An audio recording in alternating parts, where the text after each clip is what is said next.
Hello and good evening, everyone. I am Gary Gonzo. Welcome to P1's coverage of Round 1 of Season 2 of the Sim Gamer Expo ISRA Open Wheel Series. As we come to you tonight from the world's fastest speedway, Auto Club Speedway in Fontana, as we kick off yet another season here in the ISRA.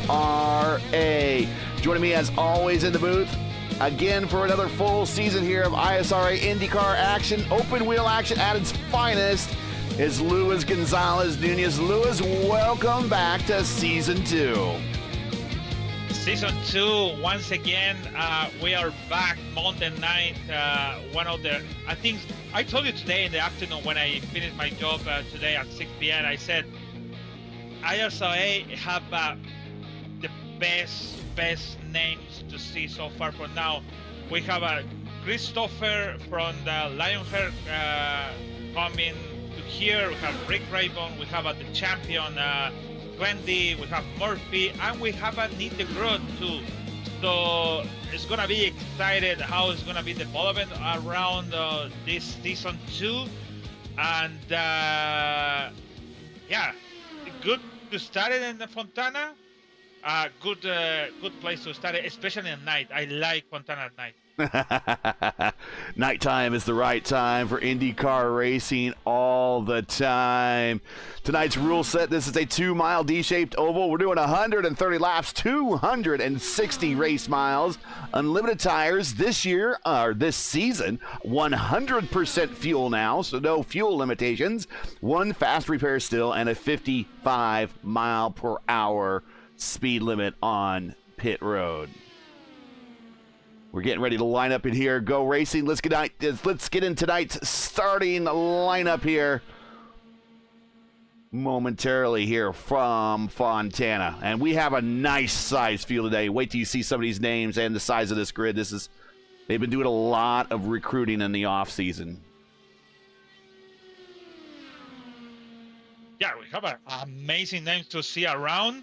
And hey, it's time to Justin Kirby to see the potential, because last season he did a lot of things good, and this season is going to be a great season for him. And we're waiting for the first of the cars to grid up. There it is. And there we go.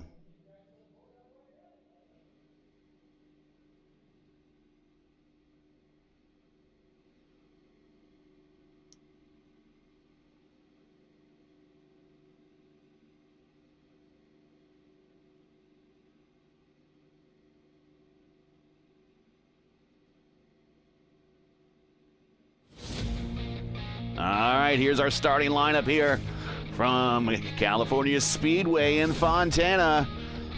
Craig Forsyth going to start on the pole for Team 40 Racewear. Right next to him, Jason Collins, one of the guys that I used to sim race against in the 90s. He is here in the lineup as well. Clendy and Murphy, there's the duo that brought you the action on the Open Series just a little bit earlier today. They are lining up on row 2. Mitchum and Wagner, row 3. Goodman and Hearn, one of our championship contenders last season. Goodman back on row 4. Lovern and Hayes, good start for both those guys on row 5.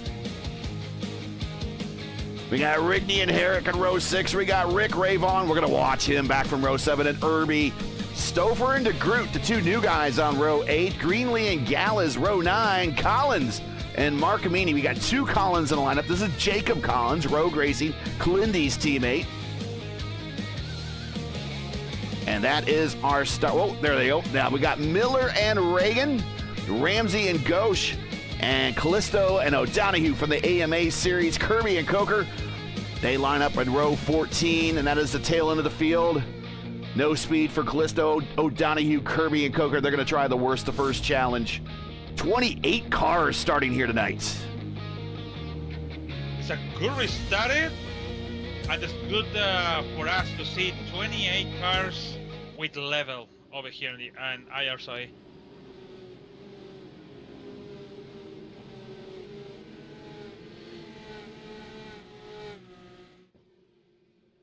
And here we go, getting ready to kick off Season 2 of the ISRA Open Wheel Series, sponsored by the Sim Gamer Expo. Green flag in the air, new era begins right here at Fontana, and big jump and a big lead for Craig Forsyth in the 1. Great jump also too for Jacob Collins. Fight spot in turn when he approached for turn 1.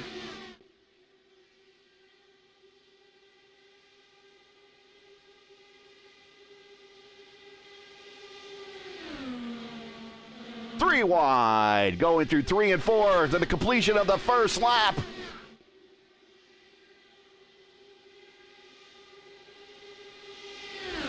And there's still 3 wide.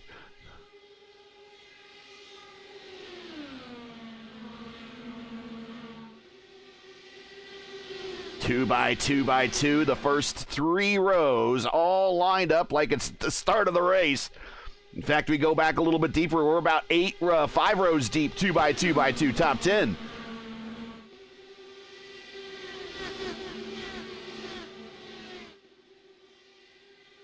And Wags has quickly got to the front. He's up now 5 spots, and he takes a peek at the lead. Rick Ravon, we told you to watch him. Hugo Gallas goes purple, though, that lap. 2:23.8 down the backstretch. These guys getting organized still. Murphy, just joining the session pretty much a few minutes ago, goes to the lead. I think it's too early to see that line, like 3 wides in the middle on the field. Yeah, I think they need to regroup again in one line, but it's getting close and close to have something. Corey Miller, one of our newcomers to the league, goes purple that lap, but he's back in 28th. He's got the master draft back there.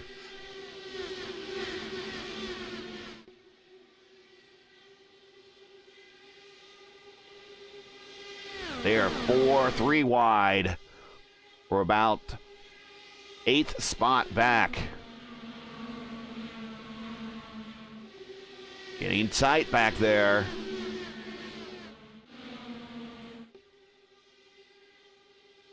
Still a lot of racing in the mid-pack. The top 5 have kind of got in line and started to race themselves a little bit to the point where they can start pulling away from this pack of racing.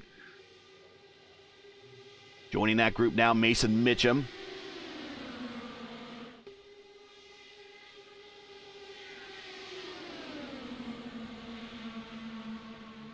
Michael Goodman making it rotate on the bottom. He's going to jump up another position, bringing Rigney with him. Jason Collins at one point 5th now. A little bit further back of the pack. Gary Lovern underneath him.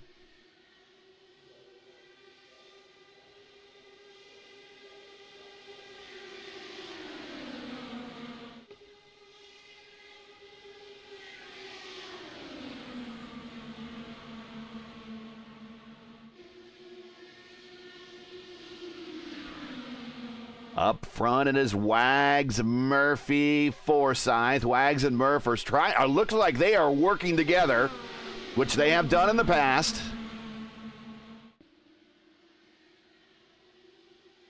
Yeah, look like they, let's see if they made the pass. Wagner now. Okay, so like you said, so we have a full and 100% tank for this season, so make the expectation of the battles is gonna be more than before, like waited to the end to battle to the end in the last 10 laps. So now is green flag for everyone to battle without matters about what happened with the tank. Watching the mid-pack, that's our pole sitter, Craig Forsyth. He is fallen back to 8th, but again, you stay in the draft here, should be okay. Oh, and that's his teammate right behind him as he slides right up in front of Stouffer. That was close. That was close. Ray Vaughn, and we told you to watch him. He's up 7 spots. He is now in 6th. And the new guy to the group, Nick DeGroot, noted motorsports journalist. He is in 5th there in the black and yellow car. He is up 11 spots already. Is one of the guys missing. You know what? You always mention about Charlotte, my victory. I got in Lionheart. He was one of the guys helped me in quote. It's not help me because it's not help me, but he helped me to save the fuel because I stay on the back him, stay on the back. I save the fuel. So need to grow one of the ex Lionheart now here in IRSI.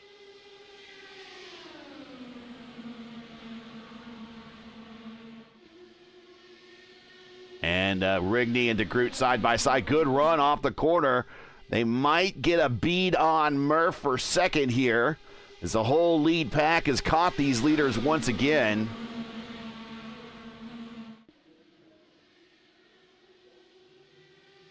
Now we got DeGroot now the second.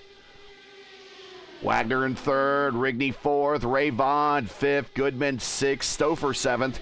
Clindy in 8th, our defending series champion. Jason Collins in 7th. Clindy now back to 10th. Hearn in 9th. This is a fierce pack back here. And, man, they are back lined up 2 by 2 by 2 all the way back to the end of the pack now. Yeah, actually, I thinking about it. What is more dangerous? Stay on the front or go on the back like a Callisto is now? Actually, it's Callisto and Kirby. They both car on the back on the field, and maybe they waited for something happen on the front, but nothing happened with my God, with 12 laps now. So it's close, but the middle of the field is crazy in between Cocker with 12 spot up, and Matthias Malcomini with 10. So, you know, Fontana is, if you go back or you have some damage, you're going back to the field, you maybe in 3 or 4 laps, you can go to the front easy. Yeah, I think and Kirby and Callisto, Kirby multi-time winner when we ran the NASCAR equipment here. Callisto are actually the winner of our inaugural truck and Xfinity seasons. These two guys know what they're doing, and they have fallen to the back and decided to let all of the action unfold in front of them. And this is what it looks like from Kirby's point of view. Now, Kirby had himself a pretty good season in the IndyCars last season. He finished in the top 5 and was among those that finish on the podium on a regular basis. So we expect that this is a strategy move where he's back here. I'm sure that he's saving fuel. And he's also just out here avoiding trouble, because you look at all these cars in front of him, they are racing pretty darn hard after 15 laps of only 130 that we got scheduled. So we're in the very early stages into this thing. And I think some of these drivers are saying, nope, that's a little too much for me right now. Not less than 20 laps into this race. Yeah, I think so. Just for now, is he'll did the pack. You see the first 10 laps, the first 7 or 8 laps, the people's getting crazy, try to go on the front and try to define which position on the field you want to be now. And that's happened with, for example, Donohue is over there in the 23 and just wait over there with 3 spots. Or like I mentioned again, Cocker now is 12 and he wants to go on the front, and he wanna be over there at the front. So it's interesting how the people is going up, down, and he want to play over here. So if you go to the front, you see Nick DeGroot came from 16 now on 4, because you know what? It's better to be on the front than the back. Yeah, there is that school of thought that it's better to be up front and not in the mid-pack where the shenanigans begin sometimes. Other times, the school of thought, right where Kirby and Callisto are, at the back of the field, letting all the action unfold in front of them at a distance. and hoping to avoid it when it does happen. And that's a strategy I followed quite a bit. I would kind of duck to the back and allow people to thin the field out for me. But there is one problem. When you be on the back, you have to come into the front when you're, especially on this, I'm going to say super speedway. This is super speedway, yeah. It is. So to say, if you go on the back, and then some point you have to come into the front again to coming into the pit. If you come into the pit on back, maybe you're gonna lose a lot of track on all of these front guys and the top guys. So that's why sometimes when your tank said 10 to go, you have to push hard, and it's better to push hard in the maybe now. That's the moment you have to push now, because everyone want to go to the front on the end of the stint.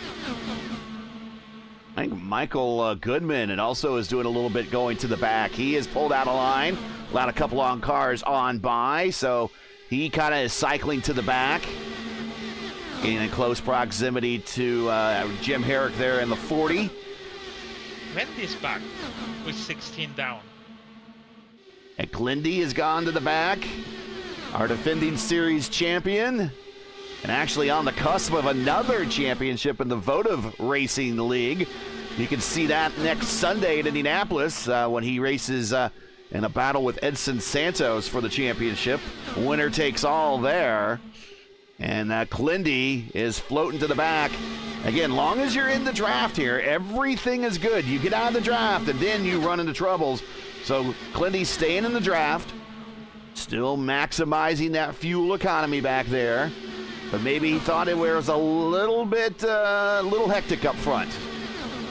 Let's watch from his point of view.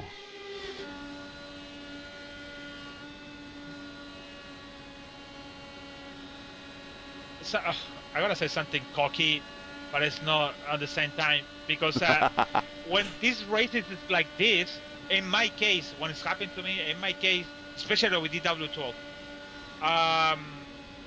you're getting sleep. You get start getting sleep, because it's the same thing. You turn.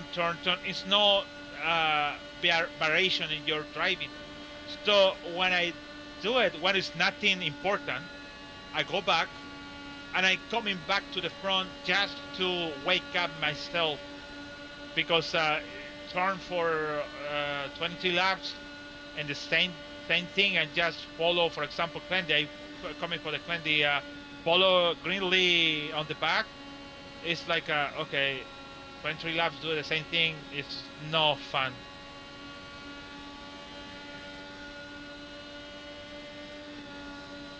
My last race here in Lionheart in the DW12 in their Speedway series, I got ran over. Oh, no. Yeah, I got ran over by, I think, one of your former teammates. Oh, who? No. I can't say it. I won't say it on the air because they ran me over, and then they're like, oh, okay. I'm sorry to mean to hit you. And I'm like, I'm thinking to myself, you obviously were not watching further on down the speedway. And let's watch really from where these drivers' point of view. We're watching the Robbie Gordon cam right here. Let's go to just above their head. Now, further down in the cockpit, which is not a realistic angle, you can see it in the sim. I don't show it because you would never really see it as part of a broadcast, a real broadcast. But the bar of the arrow screen is right there. So when you're staring through that, you're actually kind of staring around the bar there and the arrow screen. Often I use that as a reticle, as kind of flying a fighter jet, and I use that as my aim point. If I had you in my bar there, support bar, I had you aimed, so to speak.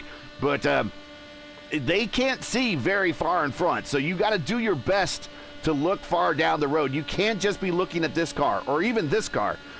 You got to be looking at these cars down here as well, because when they get into the incident, that's the one you're going to drive into, and that is normally a day done. So when you're in these lines, you got to be watching ahead scouting out these lines and seeing what goes on further down the racetrack. It could be that this fourth car ahead of Clindy right here, and I think that might be Forsyth. Oh, no, actually, that's Richie Hearn. You can tell with the purple rims. You know, he might get loose in the middle of the corner. And otherwise, if you're not watching that, you're not going to be able to see it. And then these guys are going to pile into the back of Richie, and then you're going to pile into the back of them, and then you're going to cause a big wreck. So you're always watching down the racetrack as far as you can watch. Yes, it is. So it is hard, and especially when you have a one. Oh no, we have a car on the. Oh, Marcamini! Disappeared. It's disappeared and came back. Marcamini, like a missile in our shot. What the heck happened? Oh, contact with Gringley. Oh. And then this is just, what the heck happened there? And Herrick gets nailed by a stealth missile. I don't even think he saw it coming. No, you don't see it because it's blinking. Yeah. Well, watch Herrick. This is from Herrick's point of view.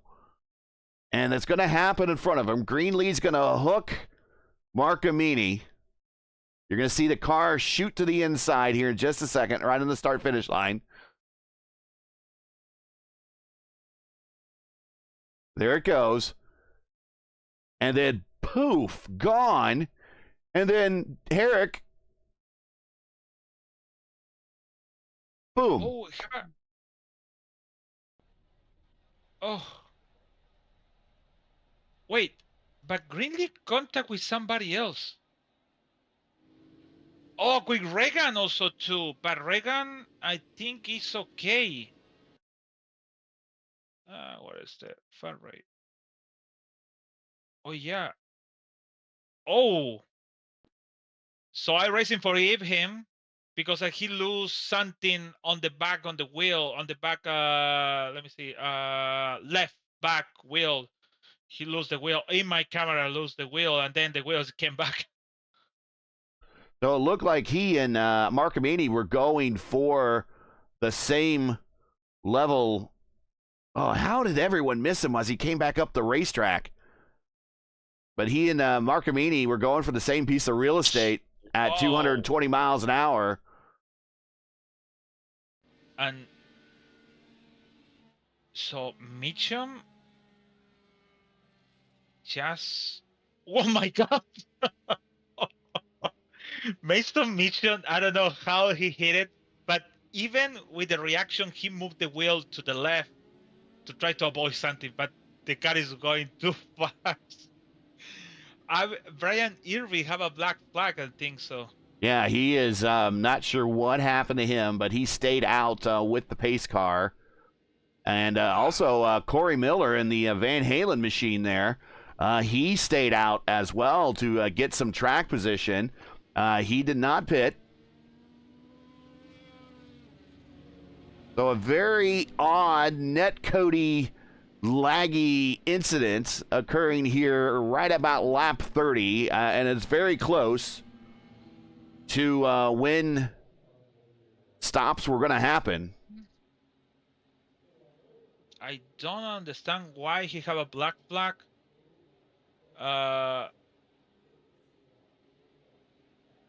Yeah, he might just have to. We'll just see what happens with Irby here in the Skull Bandit. He is listed as the leader, but he's on pit road. This might be a bit of a glitch going on here as well. I don't know. Now he's going down the order. Corey Miller picks up the... Okay, I know why. Okay. I know why. So he went to the... Actually, Justin Kirby talking about that, so I really figured out now. So he went to the apron, and you know when you go to the apron, you have to come into the track because it's a cone in the exit on the pit road, and he touched the cone. Half a car coming to the pit, half a car coming to the track, so they make the speeding or unsafe exit to the pit. That's why I have a black flag for Irving. He basically touched the cone, the green cone on the exit.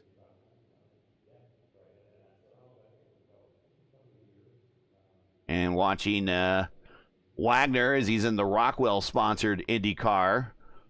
That one is a deep cut. It's not even ringing a bell for me right now. That might be that might be in the Champ Car World Series era. I'm gonna have to go ahead. I still follow Irving and brake hard. Hit the wall on because Callisto. It's not Callisto. Actually, all the field is kind of close. Oh no! All right. I know some people on the back desperate. We are coming to the green flag, and we're already 2 wide at the line. Now we're 3 wide for the lead. No. We're going to go 4 wide for the lead. 4 cars on the back. We have a yellow flag. Ghosh is in the grass. Jacob Collins is in the grass. What happened? Brian Irby still has a black flag. Mason Mitchum now has a black flag, as I think we had a bit of a accordion effect coming to the green flag. So I don't want to say Reagan is full. It's basically the accordion, like I just said. Reagan, then came Gosh, and then Mitchum, and then many others on the grass. Oh, wow. Okay, Mitchum. Yeah, Reagan, it looks like he might have been. It might have started, if we go back here a little bit further. I think it's going to be Mason Mitchum. Let me get a better angle. And we're not getting better angles there. Let's go to the blimp. That's a better angle right there. So, yeah, Mitchum is wanting to go. They are not lined up very closely at all. Hugo is kind of a bit a ways off of whoever the car he's behind. Okay, so that is Coker. Now they all catch up, and now they're all under power. And that's where the accordion begins. And watch our champion, Glindy, just snake through that thing. Ryan O'Donoghue, he is trying his off-road skills in an Indy car, doing a little landscaping down there. I think he missed most of everything. Mark Amini is back underway and in the fight. He got his fast repair. He is back racing again. Also, James Herrick back in the fight. Michael Goodman was also back there. He managed to avoid all of that. So, interesting current start to the race, or at least this stint. So it's always we see this kind of stuff in the what is the speedway track? Michigan, Indianapolis also too could be happening on the main straight. Here in Fontana. So it's hard. It's really difficult. And the people on the back need to understand you have to wait it to the car and 3 cars on the front you going to you going. So that's why when you leave a lot of space between one of each other, it does happen. Yeah, and there are some series, some leagues that they make the rule set that you don't go when it's green, even though, you have every right to go. You just don't have a place to go when it goes green, right?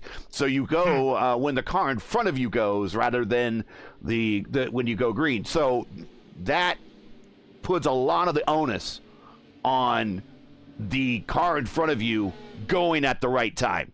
And a lot of people don't necessarily like that rule, but that rule does prevent incidents from like we saw here today.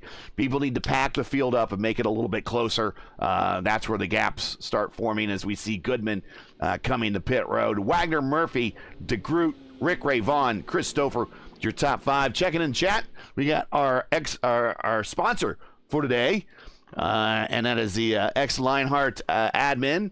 That is George Anzaldo, and that's Sim Gamer Expo, and they are our sponsors of the ISRA for this season. So before we go green, I'll tell you a little bit about the Sim Gamer Expo. The ISRA is brought to you by the Sim Gamer Expo, of course. Get ready for the ultimate simulation gaming experience. The Sim Gaming Expo is bringing all genres of simulation and gaming technology under one roof. Join us September 5th through 7th in Chicagoland at the Schaumburg Convention Center to try out the latest gear from the biggest brands in the industry, meet your favorite streamers, and celebrate your passion for simulation with our incredible community. Don't miss out. To learn more, to get your tickets now, go to simgamingexpo.com or be a part of simulation gaming history today. The link for that is in the description. Check them out. Again, that is in September. You won't want to miss it. I will be there. I believe Mark Murphy said he will be there. You'll probably see a number of us there as we are going to check out the first annual Sim Gaming Expo in Schaumburg. Coming to green flag here at lap 37.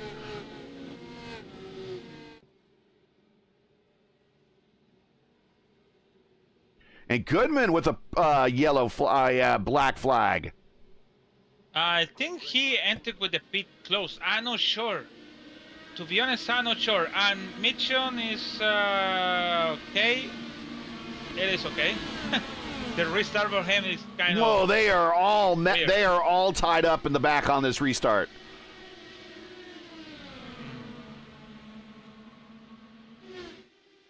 Meanwhile, back up front, it is Wags and Murph. They're running it out. Good. DeGroot back there. He's going to stay on the high side through 3 and 4. Here comes Rick Ravon. Here comes Chris Stouffer. It's a virtual who's who of IndyCar iRacing community drivers at the top of the field. You got Wags, multiple wins and multiple series. Murphy, multiple wins, multiple series. Former champion in the VOR series. Indy fixed champion Nick DeGroot. Number of wins at different league levels. Everyone knows about Rick Ravon, the legend, the man, the myth. And Chris Stouffer wins at the Lionheart level. And not to be outdone, the host with the most, Rigney, winner last season at Texas.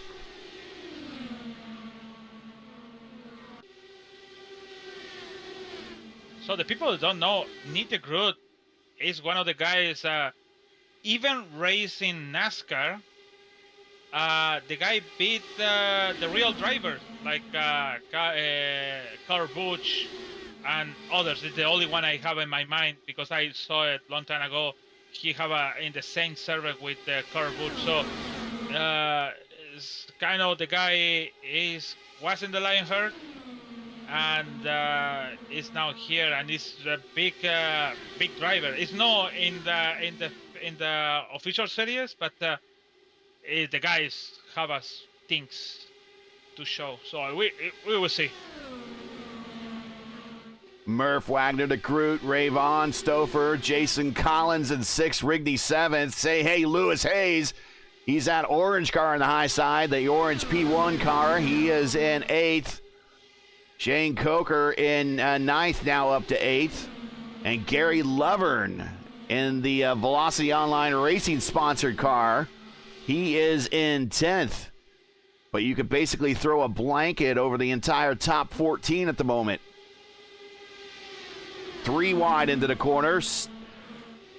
Collins. Coker. I think Lovern was on the high side there. Now Lewis Hayes coming back into the clutches of Coker. Coker on by. Nice work between Irvi and Clendy. Tried to catch the group. They was 1.8 between the group 1 and 2. Now they are close together. I think Irby might have grabbed a little bit of the wall on corner entry in the 3 and 4. But now Clendy has caught this lead group, and he is in the draft, and you saw him set the purple lap at a 2:27.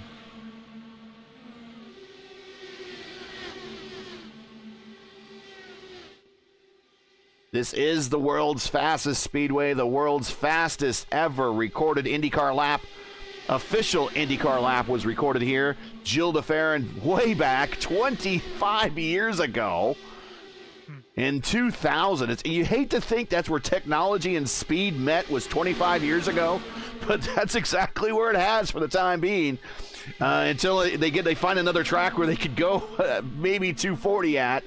But Gilles de Ferran turned a lap of 241.428 miles per hour, and Fontana is the only track that a official lap of 240 miles per hour has ever been recorded for an IndyCar. Rest in peace, Fontana. This track will never be run like this. In fact, I believe they're even canceling turning it into a short track. They're just going to bulldoze the whole thing. The land is too expensive. It's too much money. And NASCAR can make more money off selling the land than doing something with the racetrack. So if you want to blame somebody for the demise of Fontana, I'm going to blame NASCAR, but that's just me. Someone could tell me I'm wrong, but I am completely biased when it comes to IndyCar. Sometimes you can blame for many things, and that's Clindy, look at that dive.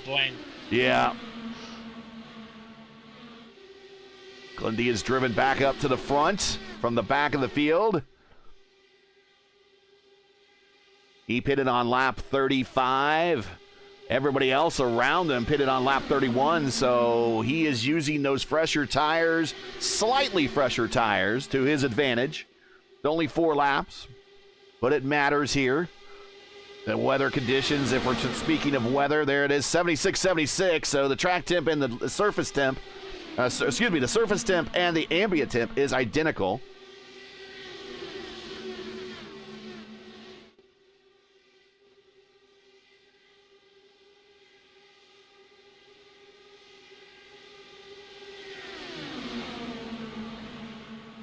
Oh, there's Greg Evans checking into chat, our Xfinity Series 2 champion. He says he's interested. Well, we're interested to see you in an IndyCar, sir. Very interested. Just as interesting it is to see Clindy, our defending series champion, rocket to the front. I see the 3Y in the middle of the pack with Stoffer, the Groot, and yeah.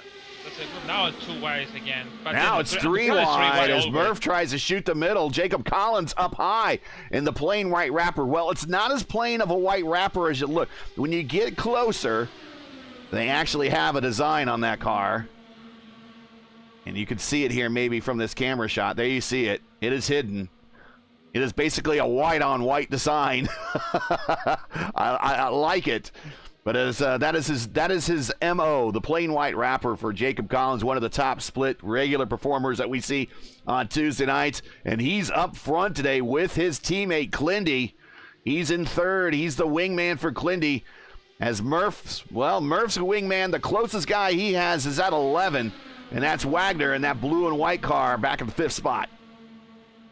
And Shane Cocker on front with 23 a spot. And he wants to be on the front, and that is good. So he started in 28 and now on the front. That's what they think give it to when you come into Fontana or Michigan. And those guys could be working. Coker could be working with the Rogue guys. I'm looking at the Rogue Discord server right now, and I see a whole bunch of people in their voice channels right now. So there could be very much a working relationship going on there as Coker slides up a little bit because of the dirty air in front of him, but keeps it off of Ravon. Now we're getting right down to the white line. In fact, some cars getting underneath the white line a little bit. Matthew Ghosh now has worked his way up in the 6th spot in that green car in the middle. We saw him cutting through the grass not too long ago. He has executed his fast repair already, and he's decided the best place for him, much like we were talking right before that first caution came out, the best place for him is up front.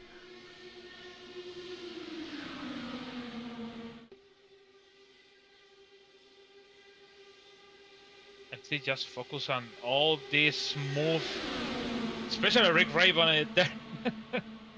But it is even close to the next team, but the people's like look like we are 10 to go.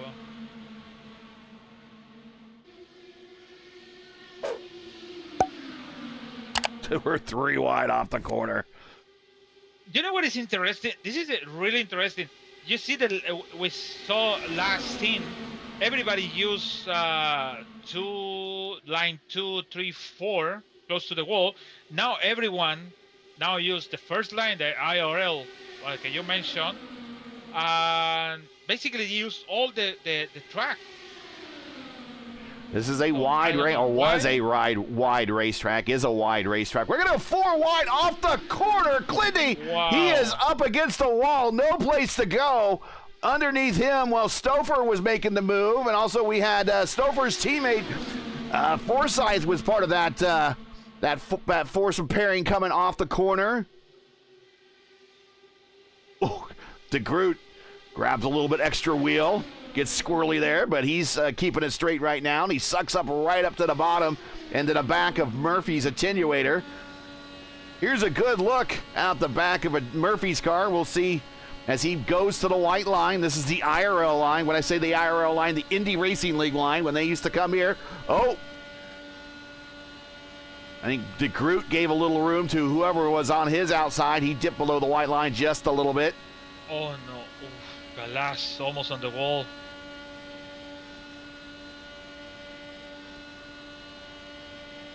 It's a lot of action around, and it's a lot of pick to seize.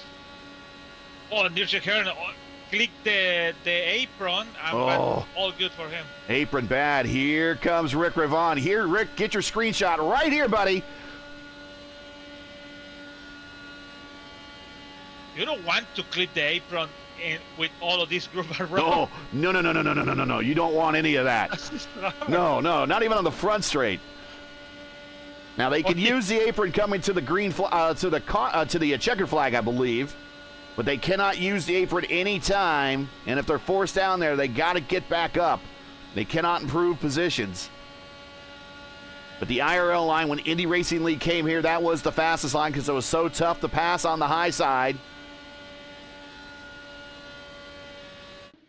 Wait, they came Auto Club? Yeah. Yep. Oh, really? Indy Racing League, yeah. I thought not. Yeah. I thought. Oh wait. Oh my God. I thinking about it. 96, 97, 98, 99. That was all kart. Kart. Yeah. In fact, the fastest ever 400 mile IndyCar race was held here in 2003. Sam Hornish won that race and averaged 207.151 miles per hour en route to the win. I don't think there was a single caution that fell that day, and he was the winner when they had the IRL used to run here. And then, of course, the IRL then morphed into IndyCar. And then the unification happened in 2008. And then it's been kind of known as IndyCar ever since. My IRL finished when Salazar left. Oh. That's what basically. When AJ Foyt said, "You're not more." Get out. Whoa! There was no room to be had on any of those maneuvers by Stouffer, and he made it happen as he slid up very slowly in front of Jacob Collins. In the meanwhile, trying to avoid Rick Rivon down low. I don't think Rick ever left the throttle. You don't have to, but it's like squeeze your teeth and said, "Okay, whatever is happening, just." And everybody, he said, squeeze your teeth. That's what he said. That's when you clench your teeth and like, I turn the wheel. Okay, no contact. Oh, Rick blinks out. Rick blinks out. Rick drops to the bottom. It's out. It's out. I don't see Raybon again. Uh-oh. I think we have a DC. Wagner is coming in. Murphy is coming in now. That's what I guess this announced. It is true? They're coming in. Murphy's coming now. Yeah, teammates or cooperative drivers working together here come the pit road. And Raven is out. And He's looks really like one Rick lap. Ravon is one of our early challengers here in this 260-mile event, has DC'd. Yeah, now it's dropped. That's 100% confirmed. Yeah. After one lap, it's an 100% they're going to drop you down.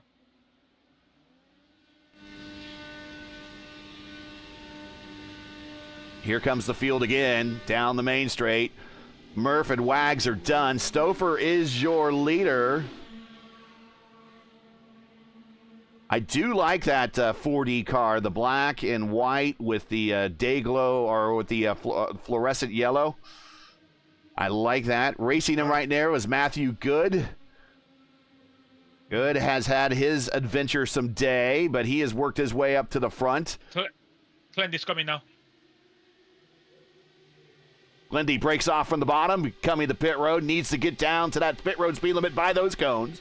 He does. He's on a pit road limiting button that will keep his speed. Basically, it limits it right at 55 miles per hour or whatever it is for that track. He can be 100% throttle, and he will never go above that long as the limiter is on. Here's our defending series champion looking for his stall way down the end of pit road. He comes in, does not lock him up, hits the marks, up on the jacks, new sets of tires, full tank of fuel. He's down and away. Now he can come off the button after that cone, set of cones right there. And he is back underway. Green flag stop complete. He went 29 laps on that stint, but he really had to storm from the back to the front. And he joins Murph. Craig Forza is coming now, so I smell is gonna come in a new yellow flag soon, and it's gonna be a disaster for all of these people that came, like Forsyth, Clenty, Wagner, and all them. Stouffer, 35 laps into his run. Richie Hearn, 35 laps into their run. Those are two teammates. Nick DeGroot, 35. Jason Collins, 35. Brian Irby, 34. Gary Lovern up there in the top 5. He has 35 laps on this stint. Say hey, Lewis Hayes, 35 laps on this stint. So just about everybody on this lead pack. Here comes Nick DeGroot. He peels off. And Chris Reagan. Oh, did he speed? Nice. He did not speed. That was brilliant. That was a great move because he closed a ton of distance between he and Nick DeGroot. But the problem is he needed to slow down to get to his box because they got down to his box quicker on pit road because he did not have a good qualifying as Nick did. So he had to slow down a little bit. That might cost him a little time, but he's down and away. And he's going to come out right next to Nick. So here we go. We're going to have a drag race off pit road. In fact, Reagan beats him off pit road. Nice. Very nice. Now the thing is, you see, the growth is faster than the exit. So that's his heel. The strategy need the growth. So now everybody's going to fast. Now the growth have to go in. Oh, that's blocked. That's not good. Going behind on the he slices down in front of Reagan to let him know. But they will be back in that group with Forsyth, Wagner. Clendy sets a purple lap, 2:27.6. So he improves his fastest lap. Up front, it is Stouffer, Lewis Hayes, Richie Hearn, Jacob Collins, Jason Collins. Prepare for the pit party. Yeah, it's going to be a huge pit party here coming soon. Clendy! Oh, it's Clendy out. Murphy is out. I think it's Murphy too. Yeah, Justin Kirby also is out too. What happened? Oh, no. My Clendy. Oh, no. I see Jim Harry coming to the line on the... Oh, Jim went up the racetrack. I don't know if Jim knew a car in front of him was pitting and it was given a little extra room. And the door kind of closed there. Let's ride from Clindy. I think Clindy saw the door and he tried to come in that space, and well, all tires on Jim for sure happened that. Now, these guys could get to pit road and execute that fast repair. They're still in this if they could do that. Now, I don't know who all had to execute a tow. Murph looks like he did, but Clindy is still rolling. And I don't know what happened to Kirby. Kirby is also still rolling, so he should be able to get to pit road. But we are under caution as all those that were staying out, they get a break. They are able to come to pit road under caution. So Stouffer, Hayes, Hearns, Collins, and Gallus all come to their pit stops first, their stalls first here. As we see a number of cars are going to stay out.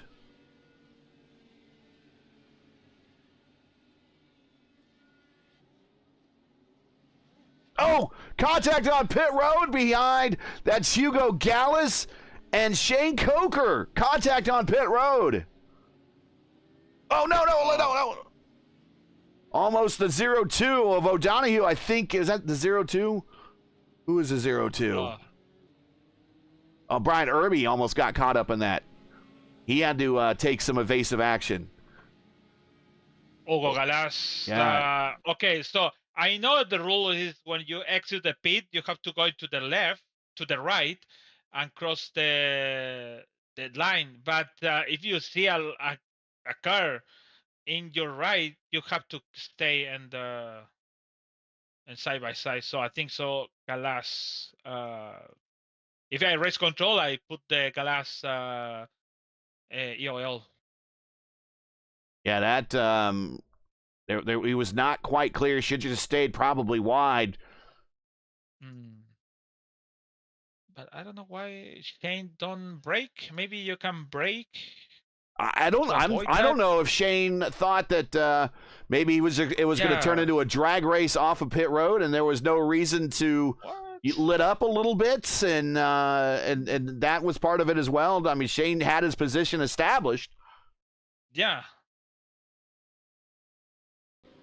But it could be, yeah, I don't know. Yeah, you're right, what you said, but it's Hugo bad, yeah.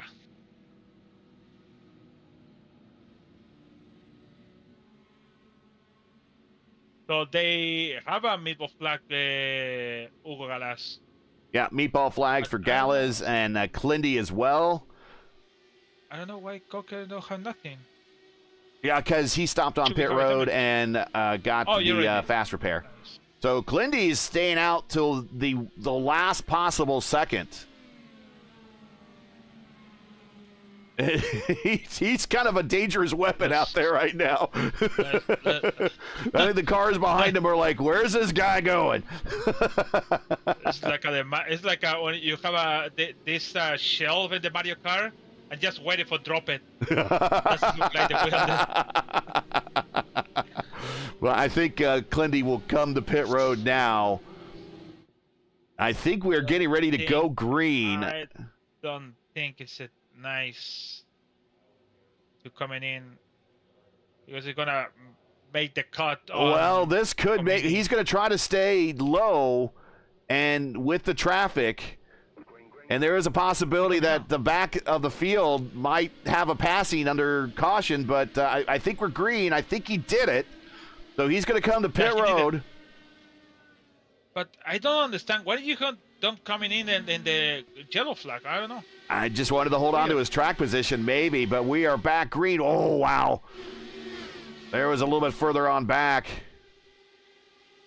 We were all four wide. Rick Ravon back in the lineup, everybody. There he is, 5 laps down after the DC. He's in 28th, just trying to make some positions here. Murph, I believe 8 laps. Murph is, he's 5 laps down from the next car. He's 8 laps down overall. Murph is 2 laps down. Clindy coming off of pit road. Murph is back rolling. Jim Herrick 2 laps down and 26th. Clindy now 1 lap down coming off of pit road. And he's going to be on the one lap down also with Michael Goodman. So our P1 and P2 in the championship last season having a little bit of trouble here in the opening race this season. Archimedes back in 23rd, also one lap down. Hugo Gallas has managed to stay on the lead lap in 22nd spot, and he might help out Clindy here a little bit, come up to speed. That's still I understand about the Clindy, why he's decided to do that. Top 8, throw a blanket on him down the backstretch. It's Stouffer, Collins, Lovern, Hearn, Jacob Collins, Devin Ramsey, and Mason Mitchum. We haven't mentioned Ramsey all race long. And Ramsey in a very similar car, paint-wise, to Lewis Hayes. Check these two guys out. Ramsey, Hayes, very, very similar cars. Lewis Hayes been working on his IndyCar racecraft. He might be able to improve upon that top 5 he got last year in one of the fixed Indy 500s he participated in. Murphy shooting the gap here, still showing fast, but down in the order. We're 3 wide, about 2 or 3 rows deep down the backstretch.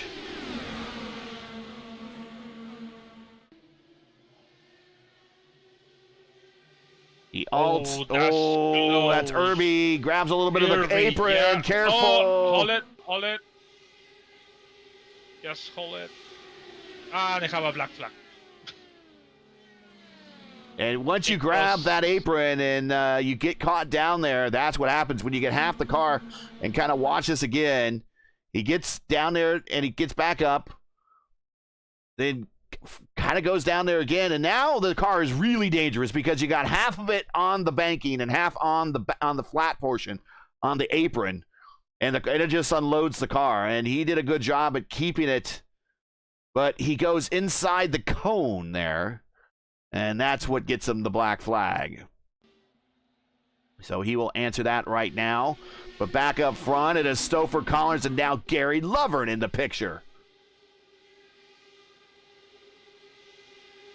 The all-time wins leaders here in IndyCar history as we go 4 wide with 2 drivers down in the order. I'm sure that's not getting a lot of guys behind very happy.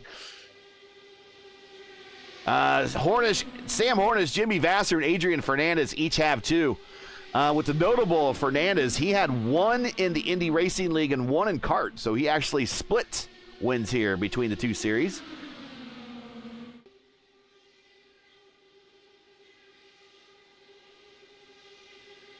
And the speed. Still thinking about Fernandez. Yeah. It was one of the best ones, and also the tragic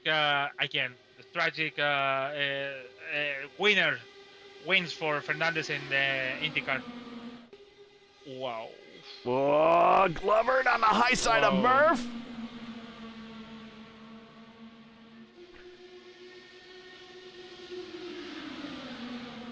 So Murph thinks he still has a shot at this, being 2 laps down. If he can get in front of Stouffer, and Stouffer might let him go, as a matter of fact, so Stouffer can try to save some fuel. He can draft off them. If he does that, that puts Murph... Whoa! Oh! All good. That was right around Devin Ramsey and Lewis Hayes. Also, Forsyth involved there, and Nick DeGroot. But Murphy, if he can get around Stouffer and get ahead of Stouffer might just get in line and say, you know what, I'm going to use you for fuel conservation. And then if the caution comes out, then Murph comes back 1 lap. But again, at 82 laps of 130, when you got a driver that's 2 laps down, even though they have a lot of pace, that's kind of in the middle of a battle with everyone else fighting for the lead. Is it etiquette versus strategy, strategy versus etiquette? How do you want to play this? Because if he gets up there and causes a wreck, Yeah. and then everyone's going to be like, dude, what are you doing up there? You're 2 laps down. And you that is All good. Lionel Callisto. What? And he's trying to he's down, he's slowed down a little bit. He's lost a lot of momentum, but he's just trying to keep that car underneath him. Get that back up to 100. Yeah. Do you see between the experience versus when you're maybe try to understand the car?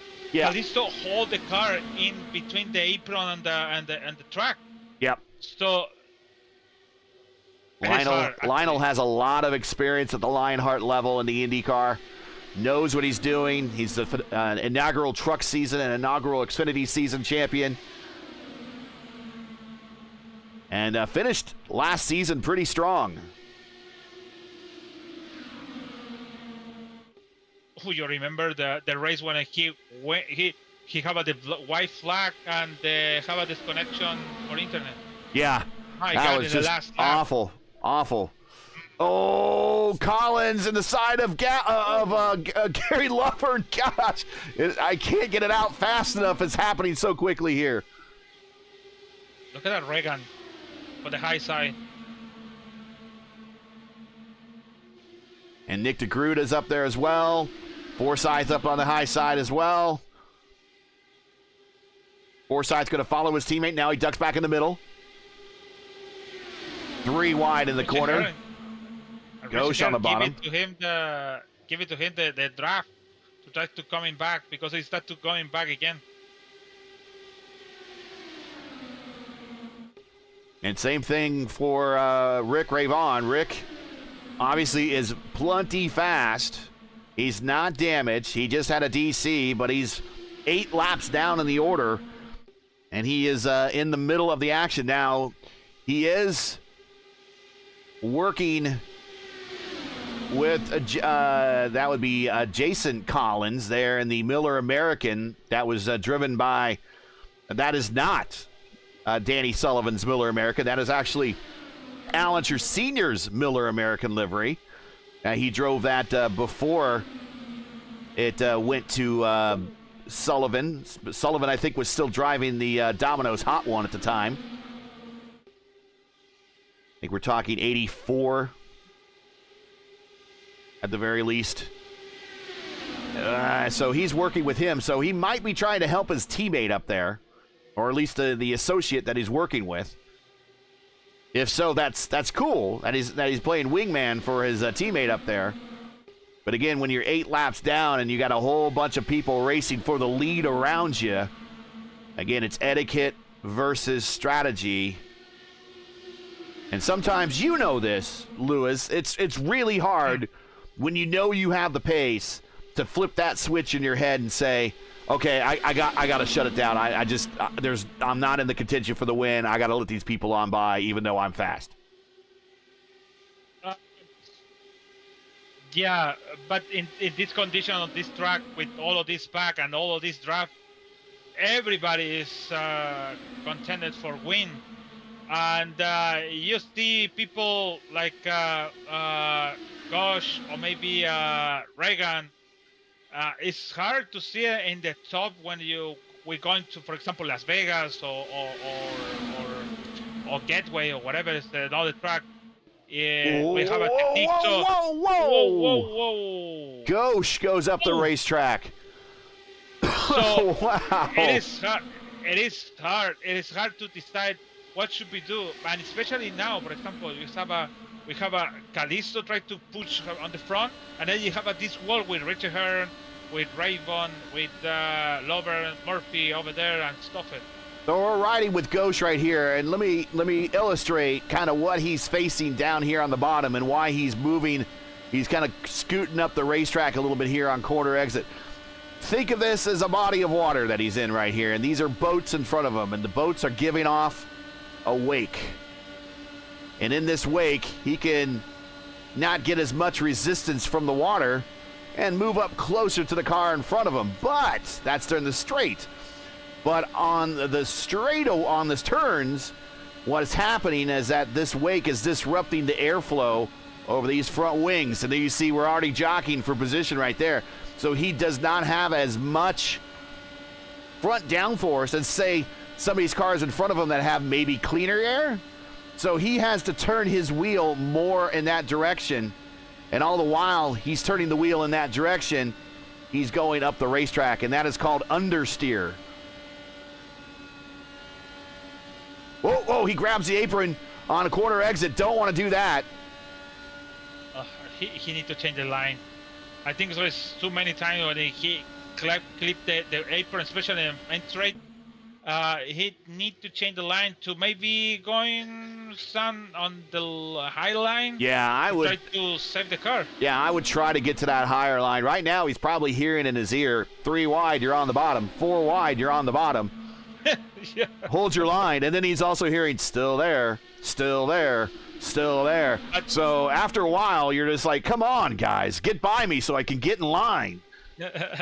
But you know what the problem is? He doesn't know to make the turn turn 1 or turn 3.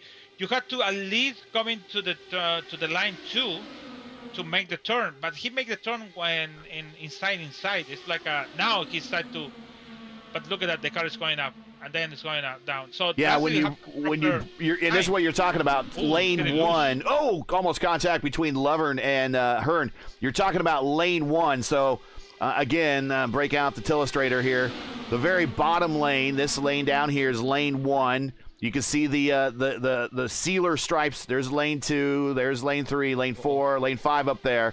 Okay, I'm not doing a great illustration, but you know what we're talking about. And you enter the turn in lane 1, you're making a shallow entry, and therefore your car does not like to stay on the bottom of the racetrack. It wants to come off the bottom, just like it did a little bit for Stouffer right there.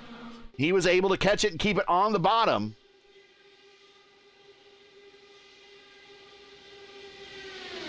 Okay, so Greg Forsyth is coming out now. He's coming into pits now. And safe. So he went 31 laps last stint, 30 laps this stint. And he is just going to be on the cusp of making this on his final stop. He needs to save about 3 laps worth of fuel if he hopes he can make it to the end. So this I think he can do it. Well, if there's anyone that can, he is our Scott Dixon racer in the lineup. He manages to save fuel. Ghosh coming to pit road. Brian Greeley is calling to now next time by. Ryan Greenlee next time by. There we see him in that red and white car. Richie Hearn is coming now. Richie Hearn, we'll watch him. The only driver in this field drove in Fontana. For real? Yes. For the IndyCar. Yes. And the last, so he did 15, 8, and 27 in 1999. Yeah, those 3 on pit road. Ghosh did 26 laps on that stint. So he needs to get a couple more laps in order to make it to the end. Richie Hearn did 27 laps. Greenlee did 29 laps. O'Donoghue did 27. So they need to squeeze a little bit more out of the tanks to get to the end. When we get to 100 and beyond, that is for sure when they make their final stop, they should be able to get home. But we'll see. Meanwhile, back up front. My God. Who's that? Close, Wagner.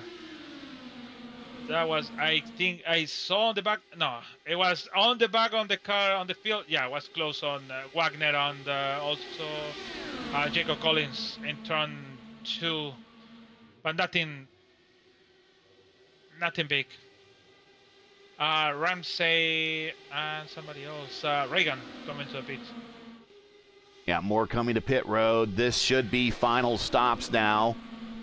They might not have to save. They could probably go full burn. Those that stopped a little bit earlier will probably have to do a little bit of conservation. Again, the draft helps. So you can do it 35, maybe if you full without save it, 35, 36. And but you know, with all this map save and stuff, maybe you can go for 40. So I think should be good for all of these people stay on the track to coming in and go to the end. Cody Miller, black flag for speeding. Ooh. Not a time to speed when you make your final stop.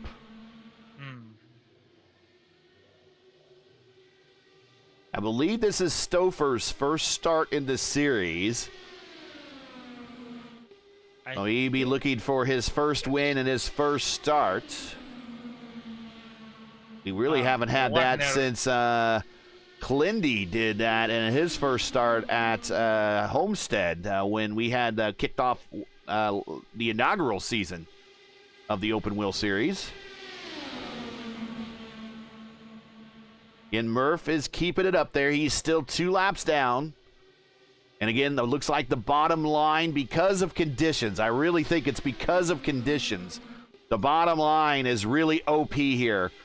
And I'm not sure if anyone can get to that top line and get it to work, especially not with Murph in the way. Now, if Murph could get a run and they could follow Murph through, there are your conditions, 76, 76. Oh, Lionel Callisto scooches up the racetrack just a bit. And yes, I said scooch. I think maybe the lap down could make the factor to the victory, or maybe blocking to the guys try to define the race. So I don't know. We still have a lap, so we have one more stop for everyone. Maybe it's gonna be a spray everyone around. Yeah, I understand having pace. I do. I totally get that. But when you have 1, 2, 3, 4, 5 other cars around you, now they could very easily, if they wanted to, you know, Murph might just say, well, if they want by me, pass me. And that could be part of the deal, is that maybe they're not wanting to pass him right now at this stage in the race. Maybe they're just willing to tuck in line and work on that mileage. Oh, Lovern and Collins. Wow, right in front of Nick DeGroot. Nick's like, whoa, boys.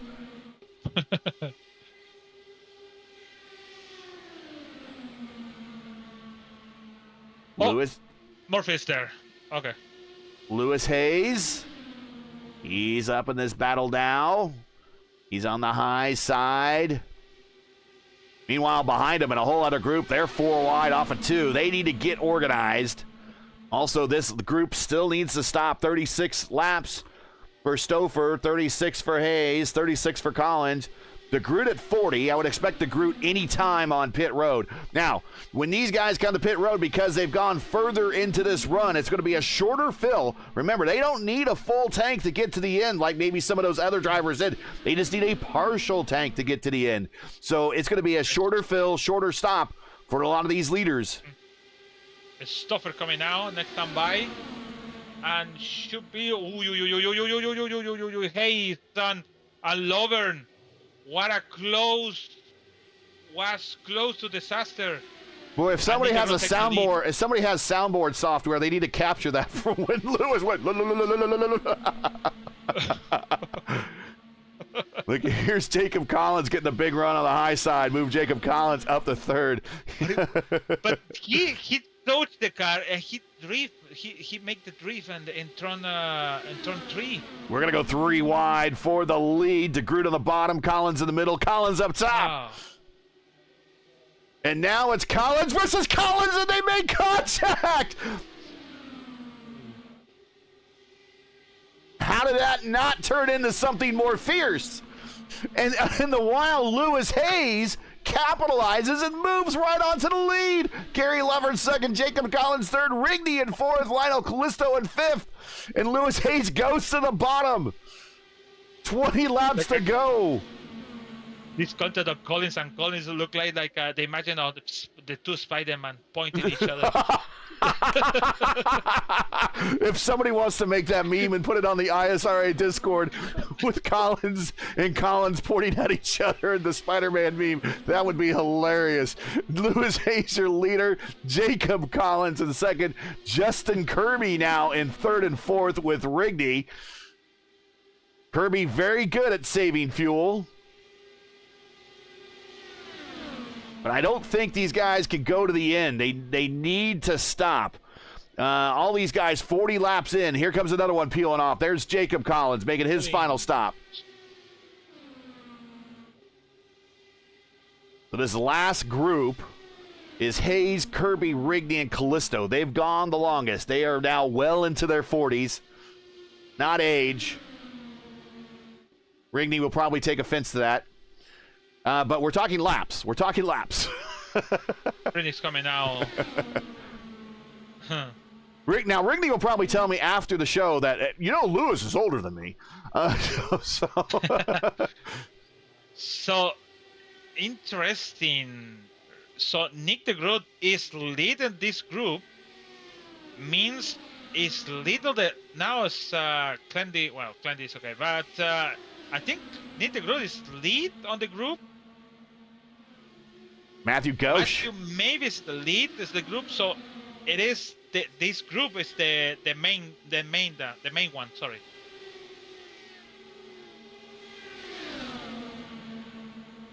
Oh, Gary Lover waited. Sends it. Lewis Hayes, Kirby still need the stop. Callisto on pit road. Gene Herrick, black flag. Speeding.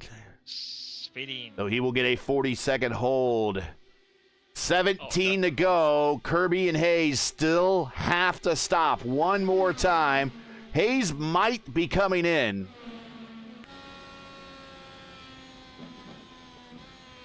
Oh, and he misses pit row. He gets there. Oh, now did he speed? No, he did not. Hey. Wow. You rode with him when that happened. We were on the edge. Wow. I told you his racecraft is getting better. So now Justin Kirby, who is started at the rear of the field up 26 spots. He has always been one of the master fuel conservers here in the series with these Indy cars, and he went 43, coming to 44 laps.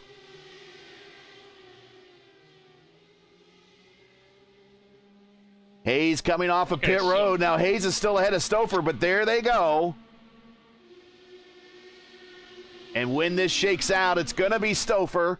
It's going to be Wagner. It's going to be Devin Ramsey involved here. Brian Greenlee, Richie Hearn, Gary Lovett, Chris Reagan.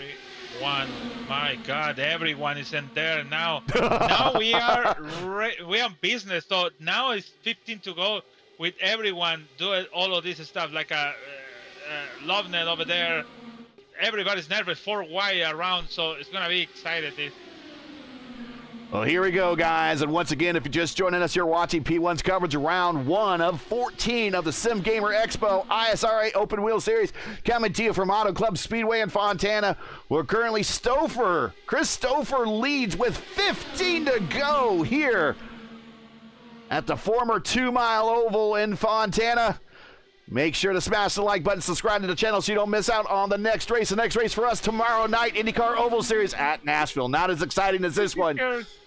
Oh, here we go. And Clendy involved here going 4 wide as Clendy's down a little bit in the order. Oh, here we get just so tight. Clendy is down 1 lap and 21st. So who's gonna? Oh, it's in between Wagner and now Richie can take. Oh, Rich! I don't know if it's nice. Now we have a whole host of 4D cars up front. First, third, fourth, and sixth are 4D cars. They are all teammates, and there was just enough room for Richie to slide in there, and that was in front of one of his teammates. And I bet his teammate said, "Get down here now."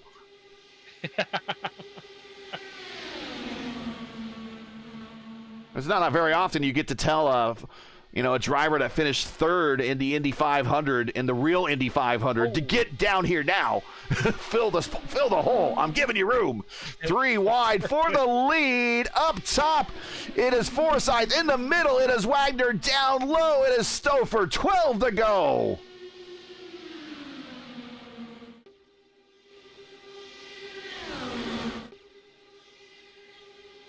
This is the always show we see when you come into Fontana. Especially, well, we see shows and shows, but this show with these names is getting good. Wagner, I don't know if Wagner's trying to side draft or what here. Let's not do it, Wagner. Come on, Wags.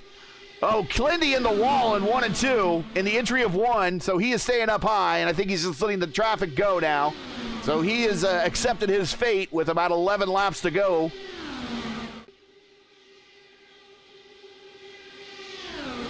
Yeah, I think so. Nobody on the lap down is in the group. Actually, nobody is in the. Yeah, in the nobody.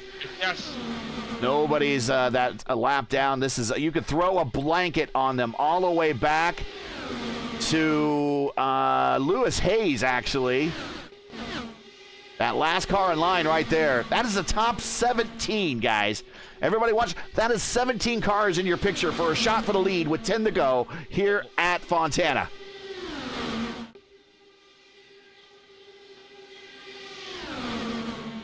And let's go back to Lewis Hayes' point of view, because where do you go with all that in front of you? Where do you go? And right now he has a bead on Ghosh, but on the high side, there's O'Donoghue. O'Donoghue's in this battle here. His drafting experience in the tin tops is certainly helping him out. I think the bottom line is the way to go. If you could get to the bottom line and stay there. Hayes rolls up on the group. He's now in the middle of this battle. Well, should it make sense to use the first line or line to the close to the apron, because if it's something happen, all the guys going to the wall. So if I stack on back to the lead, I could be saving the wreck for all of these cars. Yeah, I would, at this point, especially with the conditions, since you can do it, and the tire deg on the bottom is not as bad as it would be during a day race or a hot race. I would glue. Oh no! Oh my God! Wow. Collins and Greg Forsyth. I would get to the bottom if I could get to the bottom. So Stouffer, Hearn, Lionel Callisto, Nick DeGroot, Jacob Collins, if they can all line up and get to the bottom, that's probably best situation. 7 to go, and looks like the start of the Indy 500. We are 3 by 3 by 3 for about third on back. That's what I did when I won the last race on the Lion Curve. I stay on the bottom line, stay over there, and give me the victory. So that was with the Lotus 79 and the Lion Curve, so Reto Series. So here's different team, but it's the car is going more faster than the Lotus 79. 4 wide. That's getting more difficult. 4 wide. Reagan up top. Collins moves up Forsyth a little bit. Nick DeGroot came off the bottom. That is not what you want to do, because here comes Lionel Callisto. He closed the door. I think Collins and Greg Forsyth are getting so close, so close. We have 5 to go, and they're getting close. Oh. I would stay on the bottom. Yeah. I would do my best to stay on the bottom. Oh, contact, car spinning. It is Lewis Hayes. We're going to go caution, and that might be your race with 4 to go. That might be your race. Oh. What happened here? And it was Netcode and Rigney. Oh, no, no. He did a good job at holding it, but it just backed into the wall. It is weird. You see that Collins and Craig Forsyth make the same contact and nothing happened. And this one is just one like, get out of my way, and the guys go away. Now, is that the race, or do we get a green-white checker? Is that the race, or do we get a green-white checker? So green flag, white flag at the same time. It is possible that's what we get. It is a big chance to have a one-shot lap.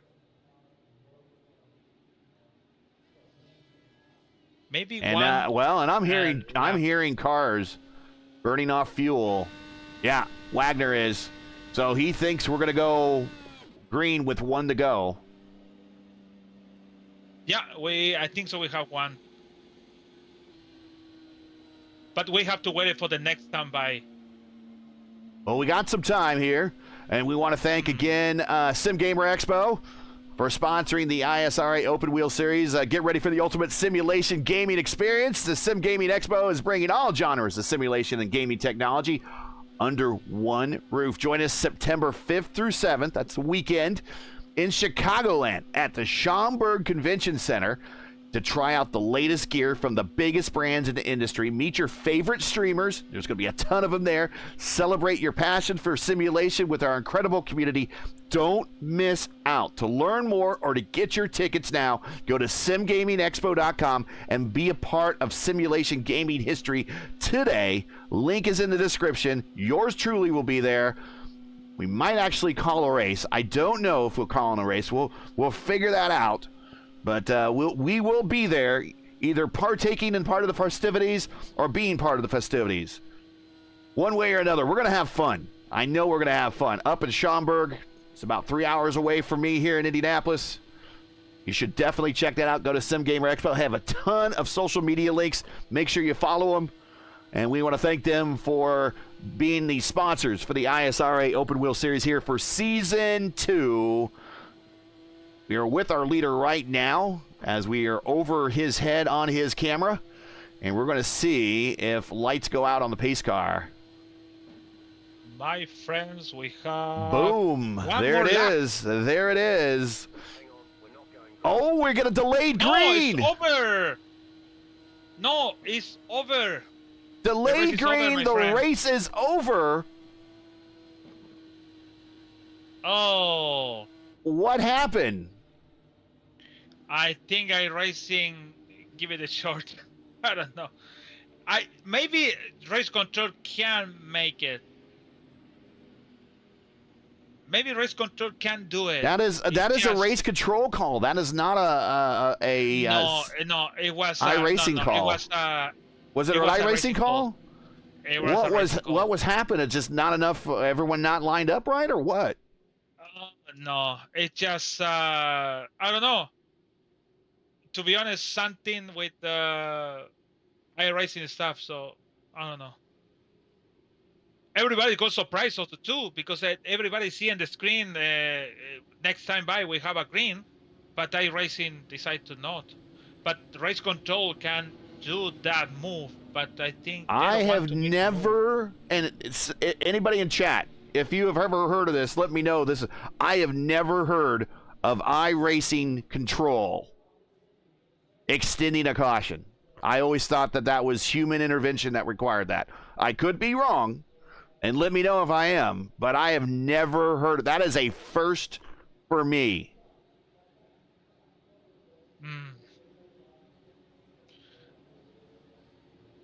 But by rules for the championship, whatever iRacing said is stayed with iRacing. So, yep.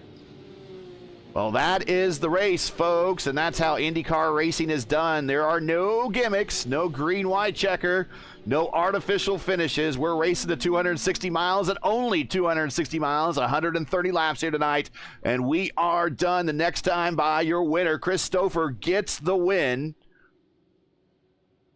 In his first start here in the league, he joins the ranks of others that have won at the Lionheart and at the ISRA levels. Wagner finishes second. Jason Collins gets his first start. his best finish here in the series. He comes home third. Richie Hearn with a solid finish here in the opener. He comes home fourth. Craig Forsyth, not necessarily with the race he wanted after starting from the pole. He's going to come home fifth. Nick DeGroot up 10 spots to sixth. Gary Lovern, top 10 finish in seventh. Lionel Callisto in eighth. Chris Reagan in ninth. And Justin Kirby, the man that somehow has a extra bit of fuel on his car at all times, I think comes home 10th, although he and Greenlee seem to be swapping spots. I think it's Kirby that's going to be 10th. Greenlee might be 10th. We'll find out here in a second. Stouffer getting the win. His first win here in the ISRA. And what a way to start off the season. Up 14 spots from where he started. Your winner for Season 2, Round 1 of the ISRA Open Wheel Series, sponsored by the Sim Gamer Expo, is Chris Stouffer, under caution here at Auto Club Speedway in Fontana.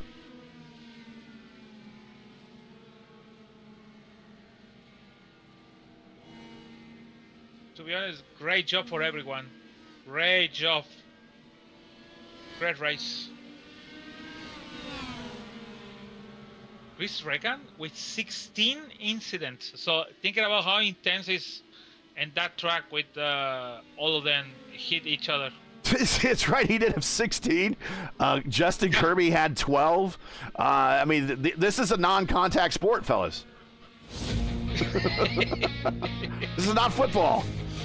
It's not even soccer.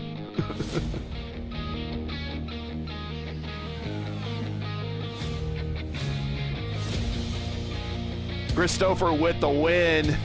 Pretty good day for 4D racing.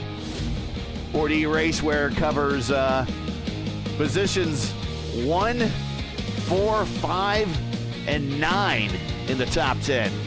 Only 40% of your top 10 was the 4D guys. Alex, some of these other teams got to up their game. Stouffer with the win. Matt Wagner second. He had himself a good race. He's got to explain. I don't know where the Rockwell car came from. He stumped me on that one. I'm going to have to go back and try to find that one. Jason Collins, in his first start here in the league, comes home third. Richie Hearn fourth. Forsyth fifth. DeGroot sixth. Gary Lovern in seventh. Lionel Callisto in eighth. Chris Reagan ninth. Justin Kirby in 10th.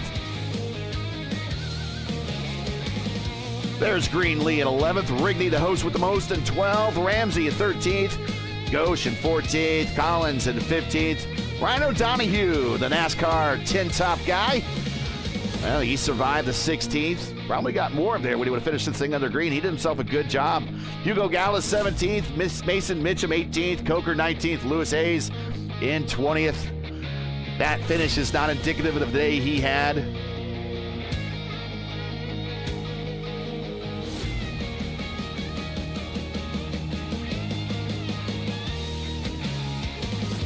Lindy, rough day in 21st. Corey Miller, 22nd. Murph, rough day in 23rd. Michael Goodman, very quiet day. Not sure exactly what happened to Michael Goodman. Second in the points last year. He's got a long ways to go, but it's a long season. 14 rounds. Not starting off the season 2 campaign very well. 24th. Mark Amini with the missile attack on Jim Herrick in 24th and 25th and 26th. I know what to call Mark Amini Fox 1, but man, that was definitely like some sort of stealth bomber mission on Herrick. Rick Ray Vaughn, 27th, and Brian Irby, 28th.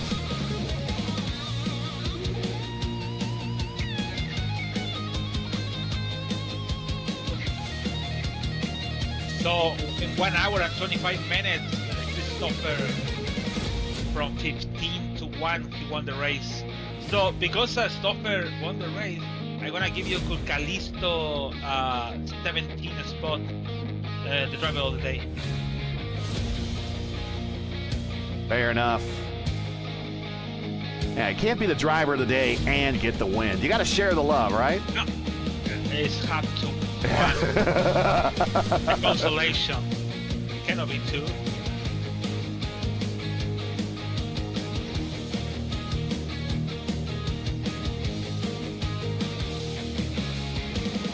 This guy is still running around the track.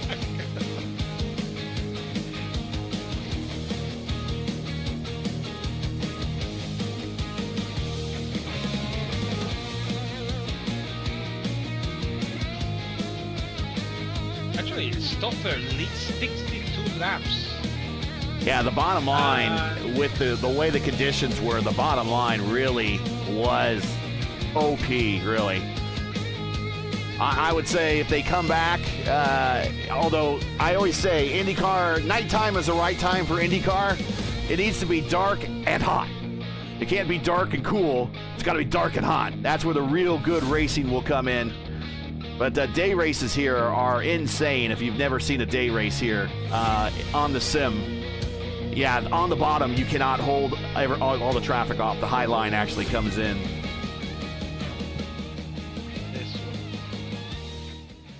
All right. So Jason Cole is in room 1. All right, we will take a look here and get on into the interview room and see if we can bring up Jason Collins. And there he is. So we will bring him up right now. And here he is, Jason Collins' first start in the series in the Miller American, driven by Al Unser Sr. back in the day. P3 here today from the high banks at Fontana. Talk about your race. You kind of started up front, but there seemed to be a lot of elbows out situations up there. How tight did it get? Oh my God, there was no room. That was intense. I mean, I haven't raced that hard since I was racing karts a few years ago. I mean, I don't even know what the hell I'm doing here. I just know I got up front and I was able to stay there, and I was sandwiched between Richie Hearn and Craig. And I think Craig and I bounced off each other once or twice, but we kept it clean. And I got to thank Butch Davis for the Miller time scheme. Rick Ravon for getting me in the league. What a hell of a good time. I mean, that was epic. Was there any way to pass on the high side once the leader got control of the bottom, or just the conditions dictated the low side was always going to be OP? Yeah, with the track temps as low as they were, it was going to be a low line affair all night long. Yeah, we kind of we weren't sure if the high line would come in, and we saw a number of drivers get up there and try it and just could never really pull it off. Well, man, what a great start to the ISRA for you, P3 in your very first race. Normally what we do is once you make the podium, give you a chance to shout out their friends, family, sponsors, anyone you want to say hi to. So go right ahead. Oh, man, thank you. Butch Davis for the awesome paint scheme, Rick Ravon, and then all the racers here. I mean, I'm pretty new to this. I mean, I just kind of finished, I think, a year of racing IndyCar, and the community has been awesome. Craig Forsyth, Mark, Wags. I mean, all those guys have been really free with information and helping me out, and it's just been a tremendous learning experience. And of course, Andrew Wood, my ex-kart racing buddy, got to say hi to him as well. Oh, we know Andrew Wood very well. The Catalyst. Yeah, I will tell you, Andrew Wood plays a big role in why this channel even exists, and I'll have to tell you about that sometime off cam. But congratulations on the P3 here today, and we'll catch you in another week or so when we head to the Milwaukee Mile, where we go from a low downforce high-speed track to a little mile oval paperclip at the fairgrounds there in Wisconsin. So we'll see you there in about a week. Awesome. Thank you, guys. Have a good night. Yeah. And we will put him down there in the waiting interview room there. And let's bring up Wags. And here he is. Wags P2 here today. Congratulations. But, man, you stumped me on the livery. I couldn't figure it out. I have to go back and look it up. So while we got you here, tell me, who is the livery? Who's one of the drivers that trains most NASCAR drivers? Back in the early 2000s, late 2000s. I'm sorry, late 1990s. That was Max Papis. Papis, okay, all right, very good. Well, you stumped me. Yeah, you stumped the jerk, and I did not figure it out. So I was trying to search it during the race, but there was so much action going on during the race. I mean, we've talked to Jason about it just a second ago. Elbows were out in this one. Yes, I was. Yes, it was. It was. I was trying to pinch Stouffer as much as I could, and we raced in other leagues together, and we've had our fair share of battles. And I know how he races, and he knows how I race. So it was quite a bit of fun out there. I really enjoyed it. Well, a good start to the season. Again, I mean, last season you had yourself a pretty good season. Just maybe one or two extra finishes a little bit better, and maybe things would have turned out different. But a great start to the season, a P2 for the championship effort for season 2 here. So I imagine that you got to be pretty happy despite not getting the win. But shout outs and everything, because I think this is a good start to the season for you. And normally good starts are rewarded by good finishes. Yes, sir, it is.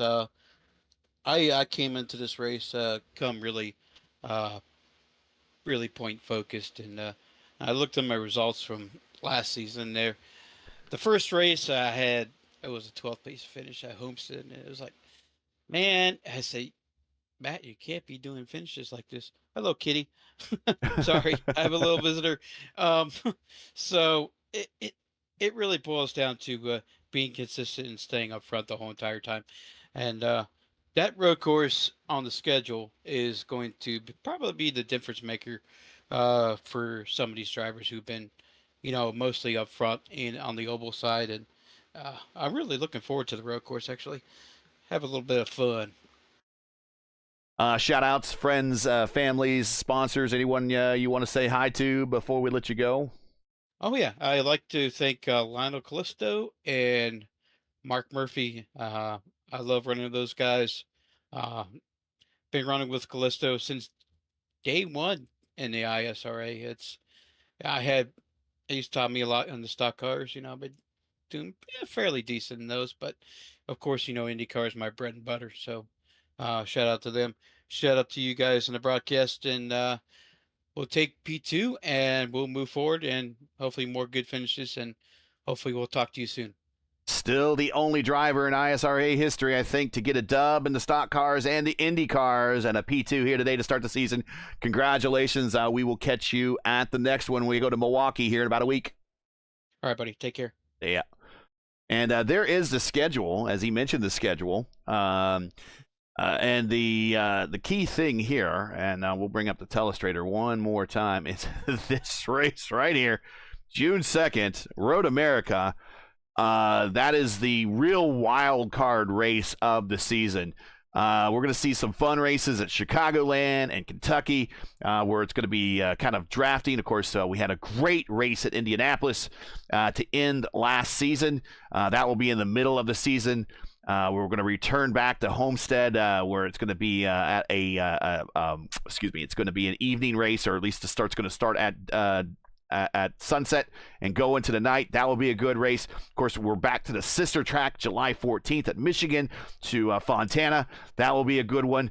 Then Kansas is always a big pack race and a tight race as well. And then we're going to wrap it up in August at Pocono for Championship Monday in the Poconos on the Tricky Triangle. And there you see the Season 2 schedule right there. And a little bit more diverse than what we've seen in the past with the Road America on there. And but again, Road America, Lewis, is a track that most of us, even if we're not oval guys, or if we're not road course guys, and we're oval guys, Road America is a track that we still have a lot of experience at, because it is a traditional IndyCar road course. It is traditional and easy for everyone, because the track is for IndyCar. So I think it's not gonna be a problem to everyone.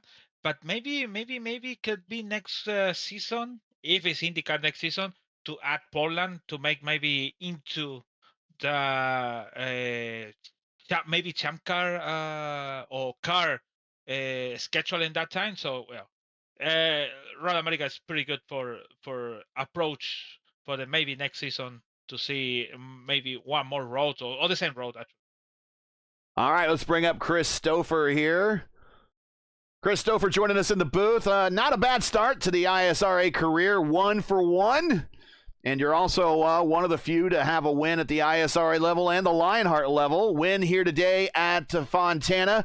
And really the key for you was getting to the bottom and sticking to the bottom. I think conditions really dictated the bottom being the OP line around this place tonight. Yeah, that's for sure. at the beginning of the race, I was just sitting there saving fuel, trying to make it a 2-3 stop race, and then we got that caution. Then Wagner and Murphy pit, and I was like, all right, I'll take the lead. And I we're the team was talking in there, and they're like, well, I'm going to undercut and do this. I'm like, I'm just going to stick here, and hopefully a caution comes out. And it just one of those nights where everything just went my way. You started back at 15th. You improved 14 spots. Again, we were talking about this in the broadcast. The mid pack, it looked really dicey back there, and I think everyone was kind of jockeying for position. How early of a decision did you make it that you're like, I gotta get to the front? I can't get caught up in the mess in the mid pack. Honestly, after like 2, 3 laps, I was like, okay, I'm going up front. It was crazy. It was crazy back there. And I knew it was only going to get worse as the race went on, towards the end. So you want to position yourself to be in a good position, to have a chance for the lead. But you're right. The white line, was just, being able to sit down there and hug that white line. And once I got there, pretty much played it like a slot car race, and just stayed within those bounds down there, and just tried to maintain my position, and I got lucky there at the end. I don't know exactly what happened, but I'll take it, and especially after leading the second half of that race, and just putting myself in that position.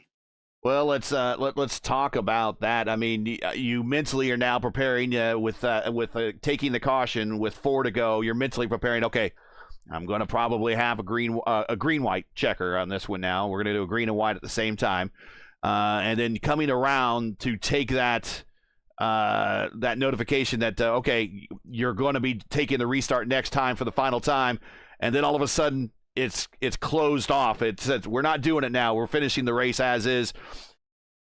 I mean, you're building yourself up to that point. I'm not going to say it was a letdown, but how surprised were you when the sim comes back and says, "Nope, we're extending the caution"?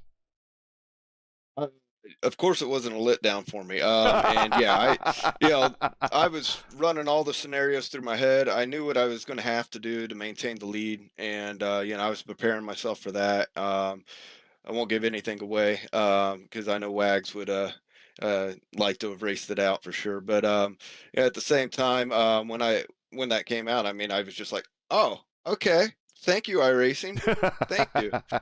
Hmm. Yeah, we were kind of puzzled at it too, and to be honest, if I don't know if that was admin thrown or sim thrown, but that is the first time that I've ever done a race broadcast, and I've done now close to 500 of these.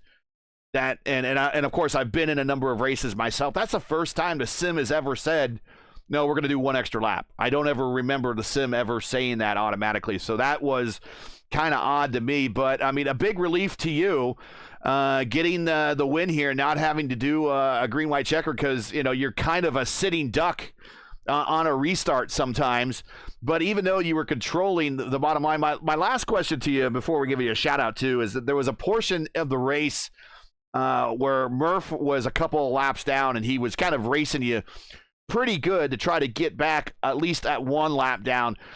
Was the knowledge of the bottom line being so powerful really the reason why you never really let him by to kind of tuck in behind and kind of conserve on the fuel at all? It's just that the bottom line was so powerful that you didn't want to really be behind anyone at all. Yeah, that's exactly right. I mean, the bottom line was exactly where you wanted to be when you're up front. That clean air was king, and I was happy with him being up there, racing me. I knew whoever was going to be beside me was going to race me hard, and I respect Mark. So, I was happy to have a lap car beside me, because if the caution did come out while you had a nose on me, going into 3 or something like that, I knew I was going to maintain the lead. So, I was perfectly fine with it, with them doing that. And I would also, towards the end of the race there, I was also hoping the same thing. Oh, hopefully we don't get a dang caution, and then I'm going to end up second because somebody has a nose on me going into a turn or something like that. But overall, everything worked out, and it worked out just you couldn't plan it any better as far as for myself. So I'm very happy with the finish, and like you said, my inaugural race here, and get the first win, and got that out of the way. So I guess there's more to go down from here. So. Right. You got drop weeks and down. That's exactly what's going on. Shout outs, friends, family, sponsors. Anyone who wants to say hi to you before we let you go? Oh, certainly shout out to my kids. They're not watching, they're in bed, but at the same time I might show them this tomorrow, and cuz my 12-year-old always likes to know how I did when I race and stuff like that. And certainly give a shout out to 40 Racewear. Go to 40racewear.com. They've got gloves, really nice boots. I love these boots that I got from them, and other apparel. It's real nice. So check them out, 40racewear.com. And thank you guys up here in the booth, P1 and everything, everybody here in the league for putting it on. It really was kind of a last minute decision for me, as far as earlier today. I was getting talked into it, and I'm like, man, I don't know. It's just another night, be on the sim, but I'm not complaining now. So Oh, now he's committed for the rest of the season. Well, Yeah, I know. congratulations on the wins. Now our points leader, and also let Jim know I like that 4D livery that you got there. I like it a lot. I like that little day glow yellow green you got on there. So I like the looks of that one. I know the other 4D cars kind of have a signature look, but that one definitely resonates well on me. So congrats on the win, and good choice on the livery. We'll catch you a week or so when we get to Milwaukee, hopefully. Yes, thank you. And we'll take him back down to interview. So, Lewis, I'm reading in chat here on Discord. Rigney says the last caution to finish under yellow was not thrown by me. Just FYI. Mm-hmm. So that was, I believe he's the only admin. I have to look and see what other admins are out there, but and I believe the other admins, when they say they didn't throw one, that is the first time that I have ever had or been involved in a race with the sim where the sim says, nope, we're going to do an extra lap and not go green this time. That is the first time the sim has ever done that to me. I can, maybe I'm gonna lie if I said this, but could be happened to me couple or maybe more times when you think you go to green and then it's boom, change it to that. So it's getting, when it's close to 3 to go, 2 to go, it's always happened this, but it does before, but iRacing always getting hoop days on something. So now it's crazy that. But I really confirmed too, also because I can see the chat when the admin threw the yellow flag. You see the messenger for chat. Yeah. In inside the iRacing said. Yeah, it does not say. Yeah, I'm looking at chat right now. I'm showing everybody for full disclosure. It does not say in here anywhere where the caution has been extended, and you will see that even as a spectator, as that is how I loaded into this. So that is the first time the sim has ever done that. Before we get on out of here, we're not going to worry about points, of course. Christopher is your points leader. Sure. Coming out of this thing going to next week. But what did you think of season 2, the start here? And what did you think of the race here tonight here at Fontana? Another very typical, very exciting IndyCar race. Very successful for what? So it was something we expect for sure. I expect to be like that, like a lot of intense green flag stop and some green flags, yellow flags around. But that's what I'm seeing in normal condition. This is normal condition for us, and that's very intense with the big names around. So to close that, next week in Milwaukee is when we see who is the real driver with the car. Because starting from Milwaukee, we're gonna see people try to survive with this car. So to see who is the candidate to going to get the champion. But the candidate is gonna be maybe after Miami, maybe after Motegi. But for now, we have only one winner, and this Christopher. So good for him. Let's see what happens in Milwaukee in one more week. So nothing more from me. See you tomorrow on the Fixer Series from Nashville. Yeah. and nothing against Christopher. He definitely has it in him to next week is going to be more of a driver's track, and he definitely has it in him to get the win there. But yeah, a lot more driver track, a lot less drafting that we have to worry about next week. So we will see how this all changes and see how Chris does as he starts the season now as our points leader. So that's it for tonight, and for our round one here of season 2, our podium here from Auto Club Speedway in Fontana. Christopher with the win, Matt Wagner in second, and Jason Collins in third. 2 new guys on the podium to start the race. Hey man, I think we're going to have an exciting season. Join P1 again next week for round 2 of season 2 of the Sim Gamer Expo ISRA Open Wheel Series. As the teams of drivers head to Milwaukee for the first short oval of the season, the Milwaukee Mile. Coverage begins around 9:30 p.m. Eastern Time. Again, it's 9:30 p.m. Eastern. Remember, as always, for correct broadcast time in your area, you can find everything right here at YouTube at youtube.com/@P1 Broadcasting. Now, as you know, the YouTube algorithm game is not easy, so please help support P1 with the weekly grind. Leave a comment below. Let us know what you thought of tonight's race. And if you enjoyed tonight's coverage, support us by smashing like in the video. If you're new, click subscribe, and while you gotta hit the bell for weekly reminders so don't miss out on more of P1's other iRacing programming, including tomorrow night, the IndyCar the iRacing IndyCar Oval Series at Nashville Superspeedway. Yay. Tomorrow, 8:15 p.m. Eastern Time. Watch the first car get to turn 1, win the race. That's probably what's going to happen. So we'll see you tomorrow at Nashville for the iRacing IndyCar Oval Series top split.